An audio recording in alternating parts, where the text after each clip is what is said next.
وخلونا نشوف ايش صار في مسلسل شارع الأعشاء وبالذات في الحلقة السادسة.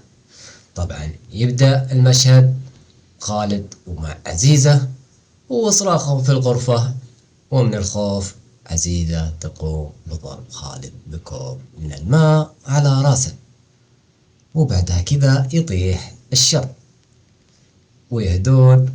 وبعدها خالد يقول لعزيزة ما كنا متزوجين فيها، ويروح للغرفة الثانية وينام. ويبدأ المشهد باليوم الثاني، ومع عزيزة وعواطف يزورون أم خالد في البيت عشان يشوفون بنتهم عزيزة، وتستقبلهم عزيزة وهي مو مبينة لهم اللي صار، فمثلت دور البنت المبسوطة.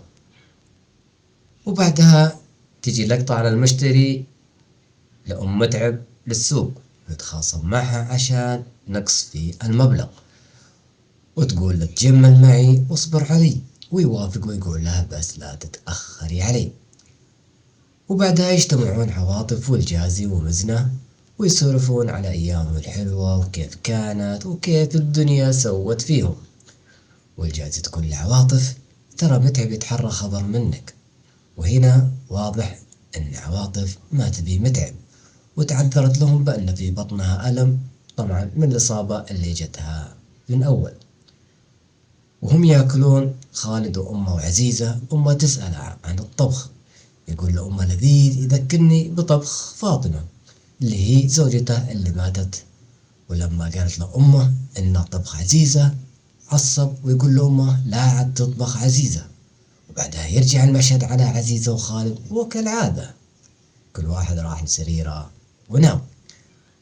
وبعدها الضابط يروح في مكان مهجور يقابل سعد ويحرصه على المجرمين واتفاقهم على اللي صار، وانه يجيب لهم كل المجرمين. ويجتمعون حاليا بشارع الأحشاء، ومع السوالف يوصل خبر لأم متعب، خبر أن أبو إبراهيم هو اللي شرى البيت، وانصدمت طبعا من الخبر. وبالصدفة يصادف خالد في محل ذهب أم راشد وأبوه، ويقولون له أن عزيزة كانت مخبية سعد ومخفينه في البيت، ويعصب من الخبر ويطلع ويهاوشها أنه قال لها ما قلت لك لا تطبخين.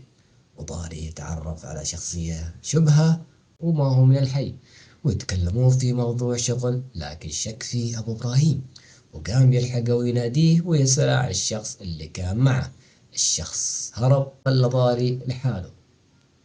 وعدها إبراهيم قال له ضاري إن هذا الشخص ما يصلح وضايع وسمعته ما هي زينة.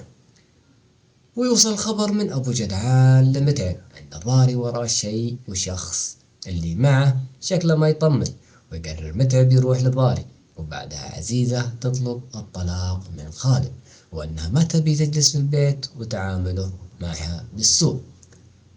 بعدها أبو إبراهيم يروح للمحل يبي متعب، ما درى إن المحل بس أم متعب، وتسأله عن ضاري اللي هو ولدها وش اللي سوى. وقال له ان ابو جدعان قال له ان ضاري يدور لاحد يدينه فلوس عشان يصحح وضعه. وطبعا وبالصدفة دخل ابو متعب المحل لقى ام متعب لحالها، وفي هذا الوقت طبت الدوريات عليهم اثناء التفتيش الليلي، فلقوهم داخل المحل. وسألوا الضابط مين اللي معاك وإيش تقرب لك؟ قال أبو إبراهيم ما تقربي. وكذا قال له العسكري أنت كذا راح يكون عليك تهمة الخلوة الغير شرعية.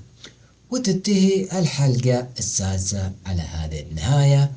ولا تنسوا دعمكم بالاشتراك واللايك، وإن شاء الله واصلين سلسلتنا من حلقات شارع الأحشاء الموسم الثاني. وودعتكم الله وفي أمان الله.